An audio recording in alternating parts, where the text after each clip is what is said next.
I started my journey by arriving at Colin's on a late afternoon. Turns out, I was supposed to buzz. After 15 minutes of letting go of the buzzer too fast so I couldn't get in, Colin finally warmly welcomed me to his apartment. Despite his warm and cordial attitude towards me, I was really curious about the relationship he had with his bike. I eat Oh yeah? while riding bikes. I like to get a lot of reading done. Sometimes I type like whole papers on it. Right on my street, there was a garage sale, and a guy was selling this bike. And I immediately went up to him and I said, "How much?" And he said $30, which I didn't have at the time. I had to borrow from my parents. But I got that $30 and I bought this bike, and I've had it ever since. And I love it. I've named it Eugene. Sometimes when I'm riding and I see a friend riding another bike and we're going opposite ways, high five each other. It's like a solidarity thing. I've been meaning to invest in a helmet. I've had several concussions. This back tire here has popped at least 15 times since I bought the bike. I don't know why. This one's never popped, but this one's popped 15 times. I don't know why that is. The gears are pretty messed up, but it's a 10-speed, but for some reason I can only do 3 of them. This here is a ticket I got because I guess you're not supposed to tie your bikes up to light posts here in Hadley Village, and I've had this since last fall semester, and because I don't know how to get this zip tie off. I asked Colin if he wanted to demonstrate some of these bike riding techniques for me.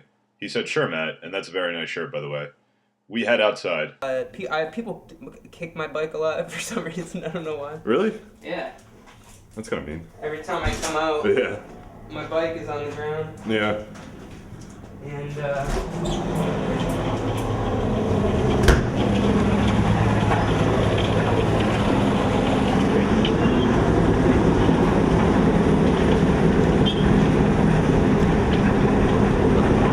So, where do you want to... kind of rainy. Yeah, should. This is where I usually ride my bike, but there's a lot of construction going on. I could see at this point Colin was getting visibly distressed. Bad weather is a biker's worst enemy. It's kind of cold out. Yeah. It smells a lot like diesel fuel out here. Yeah. This usually isn't here. Usually I ride my bike down here in this area. Usually there's not big trucks there like that. I don't even know what that kind of truck is. You want to go back inside? Yeah, sure. With bad weather in his way, yet still determined to go on, Colin needed a new way to show us how he rides his bike. Usually I just pretend I'm outside. I usually mount it like this, and this is kind of how, like, usually I can get a lot of speed like this. Yeah. It's more aerodynamic. So right now with the feet, you're mimicking the and pedaling. then when I'm feeling more casual, maybe I'll like hold the handles up here and just. Can you hold this for me? Yeah, sure. Hold the handles. Hold the bike. Yeah, and this is how I usually, I'd be. Can you hold it? Or Yeah, hold on. Usually this is how I would pedal. Yeah. Wait. So when you're on it, Lucas is usually on the wheel. No. Not satisfied with the indoor simulation, Colin looked for other means to demonstrate how he rides his bike.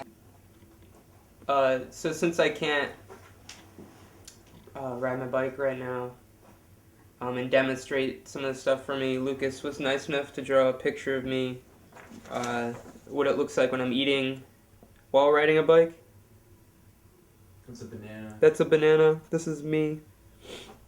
And this is my bike, which is not accurate, but it gets the point across.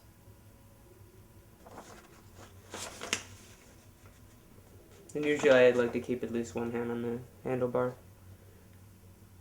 because it's pretty dangerous. Despite the fact Colin couldn't exactly get on top of Eugene and ride him, his passion towards his bike was clear to me. He wanted to show us the relationship between him and his bike, no matter what setbacks he had to face. And I don't care where you're from. That, in my book, is an admirable quality. I mean, I care where you're from. I don't care. I'm Matt York. Thanks for watching.